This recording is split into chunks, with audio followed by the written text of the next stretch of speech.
Mhm. Si, tu vois, nous, c'est la route qu'on a pris. Si tu choisis de pas lever des fonds, ce qui va vachement se développer là dans les prochaines années, c'est continuer à vendre du high ticket et notamment de la prestation de service en utilisant le software pour délivrer et pour aller plus vite. On Ouais, a parlé. les nouvelles boîtes de services, en fait, qui sont Ouais, complètement IA natives. Ouais. exactement. Ça, j'y crois beaucoup, par contre. Ouais. Et je pense que ça s'applique vraiment à l'industrie du coaching et de l'infoproduit pour le coup. Nous, c'est ce que j'ai essayé de mettre en place, tu vois, sur l'agence Gross Operating qu'on a. C'est-à-dire que ce qui nous différencie sur l'offre Gross Operating, c'est qu'on prend un petit setup fee et beaucoup de pourcentage. Mhm. Et on peut être dans une optique, grâce à l'IA, où on te bide ton funnel, que ce soit VSL, webinaire ou autre, très rapidement.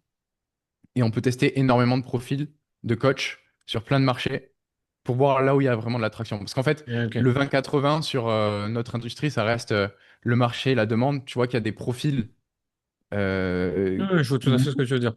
où ça prend, tu vois, et des profils où ça prend pas du tout.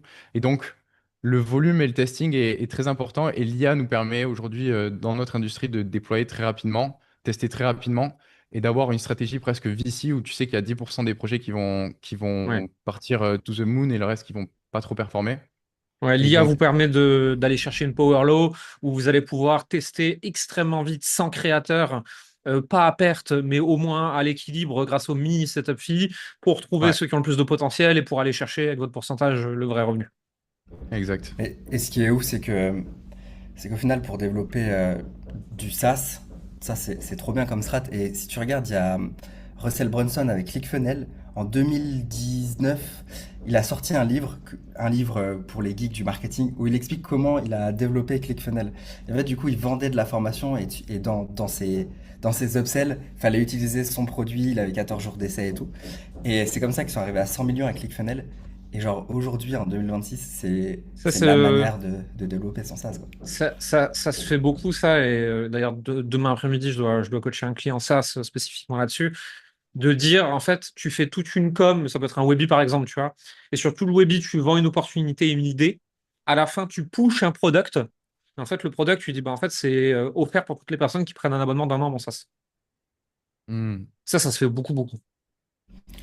j'ai déjà Ouais. vu passer, ouais. Bah, de 0 à 100 000. Iman l'a beaucoup fait, ça, hein, avec Monetize, etc. Ouais, ouais, c'est vrai.